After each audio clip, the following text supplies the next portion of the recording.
Assalamualaikum warahmatullahi wabarakatuh. Sobat kompetensi yang saya banggakan, selamat bertemu kembali di channel yang dahsyat ini. Channel tempat kita belajar bersama untuk sukses dan menjadi lebih baik setiap harinya. Baru saja kita melihat keberhasilan ganda putri bulu tangkis Indonesia, Apriani Rahayu dan Siti Fadia Silva Ramadanti menjuarai Malaysia Open dengan mengalahkan ganda putri China Xiang Shuqian Xiang Hu di Axiata Arena Kuala Lumpur pada Minggu 3 Juli tahun 2022. Dalam laga tersebut, Apriani dan Siti Fadia sempat mendapat perlawanan sengit dari pasangan Cina, namun mereka mampu mengatasi tekanan dan mengakhiri laga dengan kemenangan setelah berjuang hingga babak game. Apriani Fadia menang dengan 21-18, 12-21 dan 21-19 dalam durasi 71 menit. Meski berstatus pasangan yang terbilang baru, Apriani Fadia telah menembus 3 final sejak dipasangkan, yaitu di ajang SEA Games Vietnam, Indonesia Master dan Malaysia Open 2022. Seperti yang diketahui publik, sebelumnya Apriani berpasangan dengan Gracia Poli, rekan pebulu tangkis yang lebih senior. Kini setelah Gracia Poli gantung raket, maka Apriani mengambil alih peran pembimbingan kepada juniornya yang sekaligus pasangan dalam ganda putri, yaitu Siti Fadia. Nah, inilah yang akan saya kupas tuntas dalam konten channel YouTube kali ini. Menarik sekali pasangan ganda putri Indonesia ini. Kita mengetahui bahwa Gracia Poli adalah pemain dengan pengalaman yang segudang di sektor ganda putri, ganda campuran, dan sudah menorehkan prestasi di berbagai turnamen.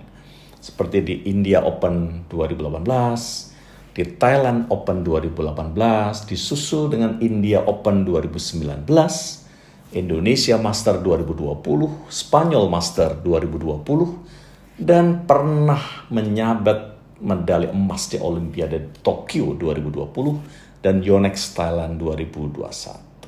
Dan setiap penampilan di lapangan sangat terlihat bagaimana Gracia Poli sedemikian rupa membimbing juniornya Apriani Rahayu dengan memberikan contoh bermain yang sportif, bersikap sabar, dan secara paralel juga selalu membesarkan hati Apriani saat permainan tertinggal jauh dari lawannya untuk tetap semangat untuk bisa memenangkan lawannya. Teramat sering kita melihat bagaimana gestur Gracia Poli yang selalu menebar senyum walau dalam posisi sulit sekalipun saat bermain di lapangan. Tidak menimbulkan kesan menyalahkan pasangan dan terus menjadikan Apriani sebagai pasangannya untuk supaya percaya diri dan menggempur lawan dengan smash dan taktik penempatan bola yang sering menyulitkan lawannya dan bisa menambah skor. Kalau dulu Apriani sedemikian banyak belajar dari seniornya, maka sekarang dia mencoba untuk memposisikan dirinya sebagai pemain senior yang ganti membimbing Siti Fadia sebagai juniornya. Tampak sekali kesan mendalam yang ditampakkan oleh Apriani saat teringat akan jasa Gracia Poli yang selalu sabar membimbingnya hingga mereka mendapatkan medali emas di Olimpiade Tokyo 2020, suatu pertandingan yang sangat bergengsi dan diikuti oleh pemain-pemain bulu tangkis top dunia. Apriani bahkan hingga menitikkan air mata berulang kali saat Gracia Poli memutuskan menggantung raket dan berpamitan di event Indonesia Master tahun 2022 yang lalu. Sobat kompetensi, ada ungkapan Apriani yang menarik perhatian saya saat diwawancarai usai menjuarai Malaysia Open 2022 yang lalu. Dia mengatakan bahwa bertanding dengan lawan yang berat, apalagi di partai final, Apriani sering terbuka menyatakan merasakan bahwa adanya ketegangan, apalagi skornya mengejar dari awal hingga akhir. Dia mengatakan untuk mengurangi ketegangan itu bisa ditempuh dengan melakukan komunikasi yang efektif dengan pasangannya. Berikutnya Apriani mengatakan bahwa untuk bisa memenangkan pertandingan, dia terus menjaga keyakinan di setiap pukulannya akan membuat lawannya mati. Dan ternyata itulah komunikasi yang dia maksud yang dilakukannya ke Siti Fadia. Ayo, terus Fat, gak apa-apa, usahakan terus, satu poin Fat. Dari kejadian ini kita bisa belajar banyak ya. Hal yang menyangkut salah satu soft kompetensi yang sangat penting dalam kita sukses di dunia profesional maupun kehidupan kita sehari-hari yang dinamakan dengan self-efficacy. Di mana dengan seorang dengan self-efficacy yang kuat, lebih mungkin dapat menantang dirinya sendiri untuk menghadapi tugas-tugas yang sulit dan termotivasi dalam dirinya untuk mencapai keberhasilan. Berikut ini ciri-ciri self-efficacy yang tinggi pada diri seseorang. 1. Mampu mengembangkan minat yang lebih dalam kegiatan di mana mereka berpartisipasi. 2. Membentuk komitmen yang lebih kuat terhadap minat dan aktivitasnya. 3. Cepat pulih dari keterpurukan dan kekecewaan. Dan 4. Melihat masalah yang menantang sebagai tugas yang harus diselesaikan dengan sukses. Di dunia pekerjaan, kita juga bisa merasakan bahwa kita harus fokus untuk membangun minat, komitmen, lekas move on bila gagal, dan menjadikan tugas sebagai sesuatu yang menantang. Dengan memiliki self-efficacy yang kuat, maka hampir separuh dari tugas kita sudah dapat terselesaikan. Tinggal separuhnya lagi menyelesaikan tahapan eksekusinya. Sebaliknya, bila kita memperlakukan tugas itu tanpa self-efficacy yang kuat, maka tugas itu hanya akan menjadi beban dan akan mengalami penyelesaian yang tidak maksimal, bahkan jauh dari ekspektasi dari pemberi tugas. Dalam hal ini, Apriani telah memberikan contoh yang konkret dan berhasil memiliki self-efficacy yang baik dalam bermain bulu tangkis dan didukung dengan komunikasi yang efektif dengan Siti Fadia. Mereka mampu menjadi juara di turnamen bergengsi seperti Malaysia Open 2022. Sobat kompetensi, coba kita amati apalagi kejadian yang bisa kita petik pelajaran dari seorang Apriani Rahayu. Buat siapa nih kemenangan ini? Fad. Pada saat dia ditanya, diperuntukkan ke siapa keberhasilan menyabet juara di Malaysia Open baru-baru ini? Maka apa jawaban dia? Dia sempat terhenti sejenak dalam tutur katanya karena terlihat memendam suatu emosi yang mendalam untuk menjawab pertanyaan wartawan tersebut. Pertama buat pelatih, buat Kak Grisya, buat keluarga, buat orang-orang tercinta dan tersayang di sana. Terima kasih. Coba kita lihat.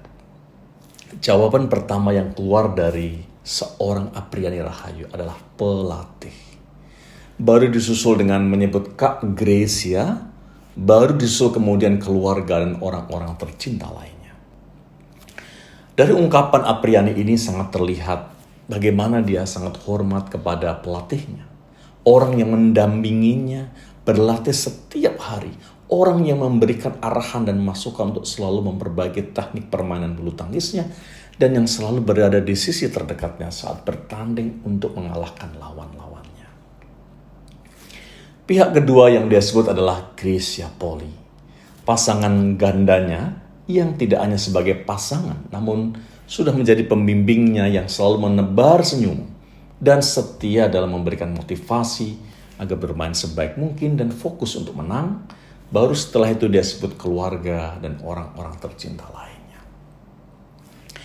Di sini seorang Apriani memberikan kita contoh dan suri teladan yang sangat bermakna bahwa meraih kemenangan, mencapai target dari suatu perjuangan adalah buah dari ketekunan dan kerja keras seorang yang membentuk dirinya menjadi pemain yang disegani pemain-pemain bulu tangkis dunia, yaitu siapa dia? Pelatih atau orang menyebutnya coach.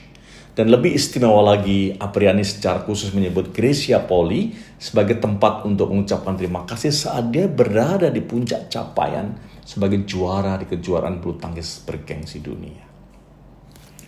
Hal ini sangat kasat mata, bisa terlihat betapa peran Grisya Poli sebagai pasangan doublenya yang lebih senior dan selalu mencurahkan perhatian dan bimbingan ke Apriani dalam perjalanannya menuju puncak prestasi. Dan kini dirinya sudah mulai memposisikan dirinya sebagai senior dan membimbing Siti Fadia yang menjadi pasangan barunya.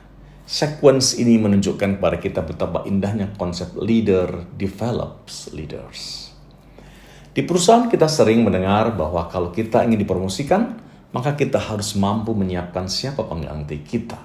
Atau dalam talent management kita sering disodori dengan konsep succession planning, di mana di setiap posisi kunci kita harus mampu, perusahaan dituntut untuk menyiapkan 1-2 successor-nya. Proses ini pastinya akan memerlukan investasi yang besar, karena ini menyangkut biaya pengembangan talent, komitmen dari manajemen, dan konsistensi yang panjang ya dalam melakukan talent review, dan juga harus menjamin itu berkelanjutan, memberikan dampak kuat ya dalam membangun organizational capability. Seorang Apriani dengan sangat santun telah menunjukkan kepada kita suatu contoh yang terlihat jelas bagaimana dia menunjukkan perilaku mengemong Siti Fadia untuk menjadi pasangannya sehingga bisa padu dan kompak ya dalam setiap penampilannya. Penampilan dalam pertandingan bulu tangkis yang tidak selalu smooth dan sangat mungkin mengalami permainan yang tidak pas, mati-mati sendiri, tidak fokus, melakukan kesalahan hingga menghadapi serangan-serangan dari lawan yang bertubi-tubi. Dalam situasi apapun, sekarang Apriani Rahayu dituntut untuk mampu membimbing Siti Fadia, suatu perlakuan yang dinikmatinya saat bersama Gracia Poli.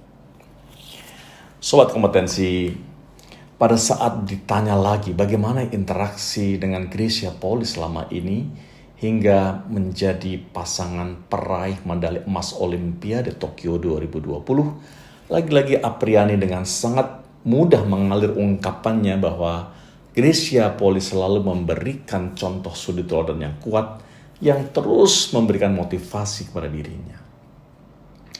Dia bilang bahwa Gracia sudah memberikan pelajaran dari A, B, C, D hingga Z di setiap momen yang tepat, dan pola itulah yang Apriani coba terapkan sekarang ke Siti Fadia hingga saat ini. Dan Apriani juga mengatakan bahwa sebagai senior kita tidak perlu marah-marah melihat pasangan kita melakukan kesalahan yang belum memenuhi ekspektasi kita barangkali. Namun justru Apriani lebih ingin menciptakan suasana yang nyaman sehingga Siti Fadia merasa nyaman dibimbingnya menjadi pemain yang handal. Lagi-lagi Apriani menyitir pengalaman dia saat diperlakukan sebagai pasangan Gracia, bahwa pasangan double kita ini bukan hanya pasangan di lapangan saja, tapi juga di luar lapangan bulu tangkis. Di dalam dan di luar lapangan, cinta kasih itu harus tetap tersalurkan dengan baik, menciptakan suasana yang kondusif untuk saling mendukung sesama pasangan ganda bulu tangkis. Itu bukan hanya sebagai partner di lapangan saja, sebagai di luar pun juga sama.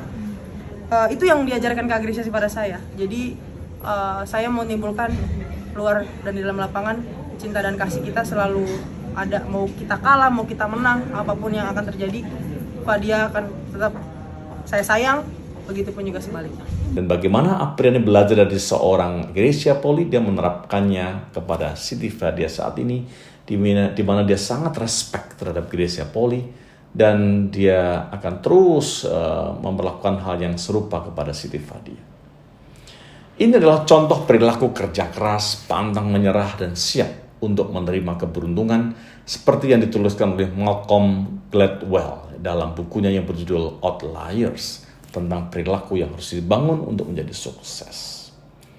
Perilaku Apriani ini mengingatkan saya akan pentingnya coaching di suatu organisasi, baik di private sector maupun public sector dan bahkan yayasan atau organisasi sosial lainnya. Bahwa menjadi coach atau menjadi orang yang berperilaku coach itu akan menentukan kesuksesan seseorang baik di karir profesional, sebagai atlet, atau profesi apapun yang menuntut pencapaian prestasi yang tinggi. Sobat kompetensi, coba kita lihat bagaimana seorang coach dalam olahraga rugby di Amerika Serikat yang sedemikian semangat dan ngotot ya untuk meyakinkan para pemainnya agar tampil maksimal dan tidak kendor serta percaya diri untuk memenangkan pertandingan. Kita juga bisa melihat bagaimana coach atau pelatih dalam olahraga bulu tangkis yang selalu tampak menemani pemainnya saat di lapangan dan selalu mendekat bila ada waktu break untuk memberikan arahan semangat motivasi untuk menang. Dan memberikan dorongan untuk terus berjuang itu tidak hanya saat pemainnya sedang mendapatkan skor yang bagus meninggalkan lawannya, namun juga saat pemainnya sedang under pressure karena skornya tertinggal jauh dari lawannya, sementara kepercayaan diri sedang di titik nadir. Disitulah fungsi coach akan sangat menentukan untuk menempa mental pemain. Dalam waktu yang hanya sekian detik harus mampu membangkitkan semangat juang untuk memenangkan pertandingan. Di dunia private sector atau swasta dikenal konsep coaching for performance yang secara sederhana dirangkai dengan 4 huruf GROW. G, goal, reality, option, dan what's next.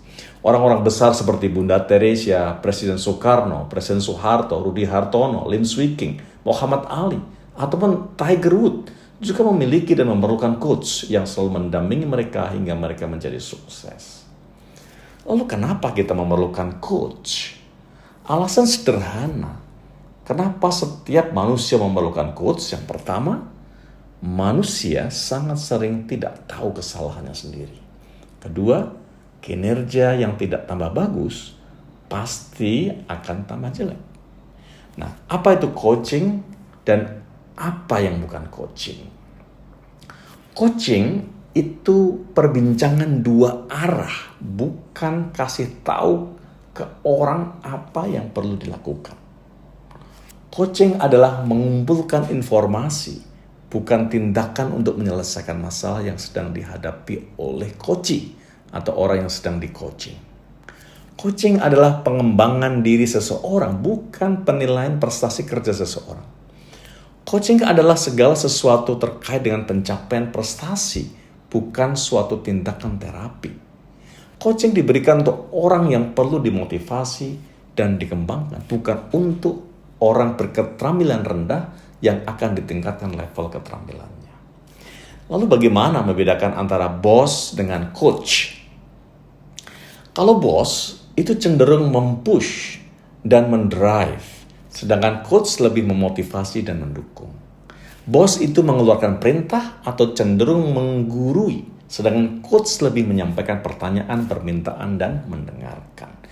Bos biasanya sudah mengetahui jawabannya, kalau coach justru mencari dan menunggu jawaban dari orang yang di-coach. Bos itu cenderung mencari kesalahan untuk diperbaiki, sedangkan coach mengajak untuk merayakan pelajaran yang bisa didapat dari pencapaian prestasi sekecil apapun. Bos lebih menekankan pada penyelesaian masalah yang dihadapi dengan mengambil suatu keputusan, kalau coach lebih memfasilitasi untuk berkolaborasi. Bos membuat struktur dan prosedur, sedangkan coach membuat visi dan tahapan keberhasilan.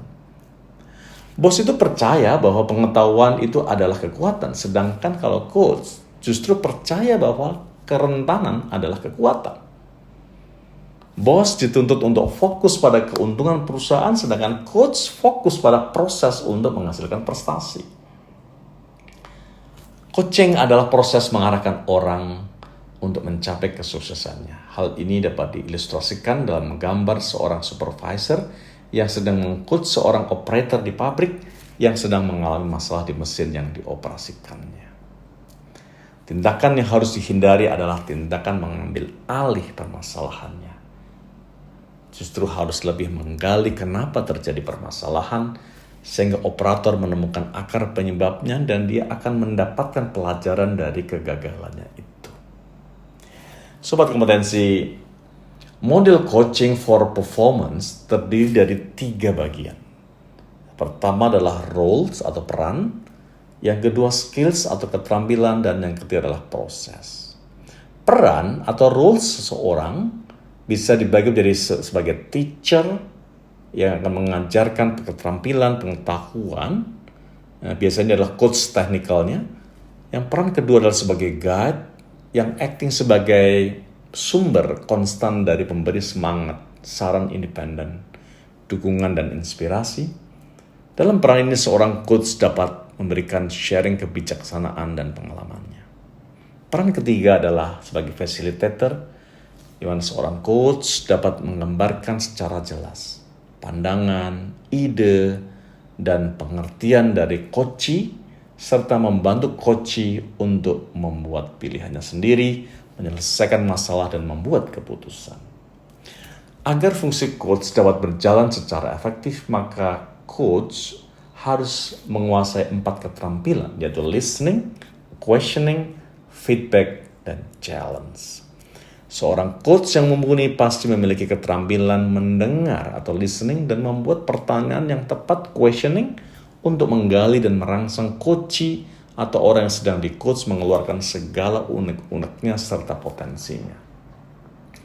Oleh karena itu, seorang coach yang baik harus mampu menyampaikan umpan balik atau feedback, sehingga coachee merasakan mendapatkan teman bicara dan mengobrol yang nyaman.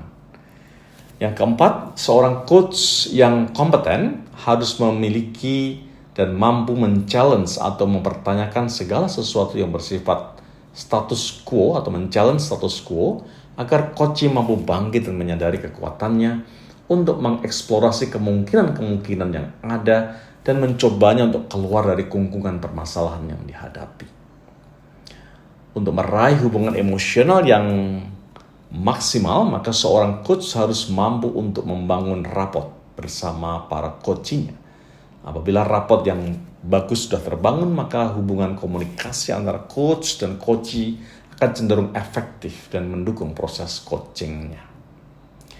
Keterampilan terakhir yang harus dimiliki oleh seorang coach yang bagus adalah menjalankan proses coaching dengan baik, yang dimulai dari tahapan goal, di mana coach dapat menyampaikan pertanyaan-pertanyaan untuk menggali agar coachee bisa mendefinisikan apa tujuan yang ingin dicapai dengan jelas dan terukur. Selanjutnya, apabila tujuan sudah ditetapkan dengan baik, maka tahapan proses kedua adalah menggali apa saja kenyataan atau reality yang dihadapi oleh seorang coachee. Terkadang coachee itu mengalami kebingungan dalam menyatakan realita yang sedang dihadapi, termasuk realita kemampuan dan kekuatan yang dimilikinya.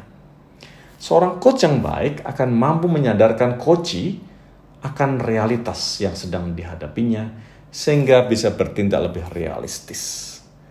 Setelah melampaui tahapan ke-1 dan ke-2, maka melalui proses fasilitas yang dilakukan oleh coach, seorang coach akan dibimbing untuk memulai membuat pilihan-pilihan atau option untuk mengatasi tantangan yang sedang dihadapi, sehingga bisa mengarah pada langkah-langkah konkret untuk mengeliminasi hambatan dan permasalahan satu persatu.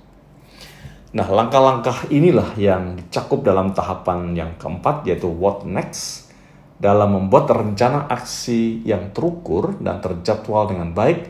Maka di akhir sesi coaching, antara coach dan coachee dianjurkan untuk membuat konsensus tentang langkah yang akan diambil dan disepakati dengan timeline yang jelas, memastikan bahwa coachee dapat menemukan akar penyebabnya, menyelesaikan rencana aksinya, hingga maksimal mengatasi masalahnya.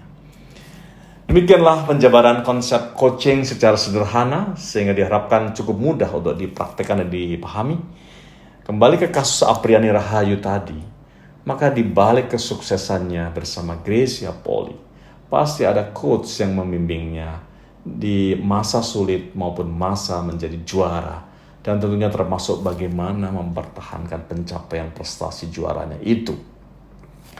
Bila sobat kompetensi ingat dengan ranking pertama ganda putra bulu tangkis Kevin Marcus, mereka ternyata juga punya coach yang selalu setia mendampinginya di setiap pertandingan seru yang dilakoninya.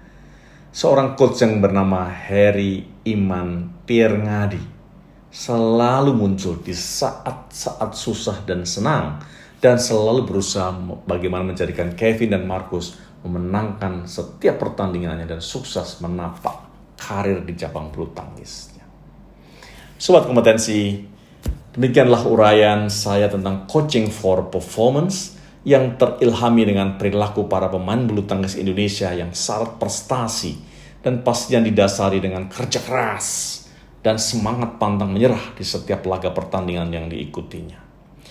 Terima kasih sudah menonton channel saya ini. Dukung saya dengan subscribe, like, comment, and share. Bila Anda sudah memilih profesi, pastikan Anda kompeten di profesi itu. Assalamualaikum warahmatullahi wabarakatuh. Salam kompeten.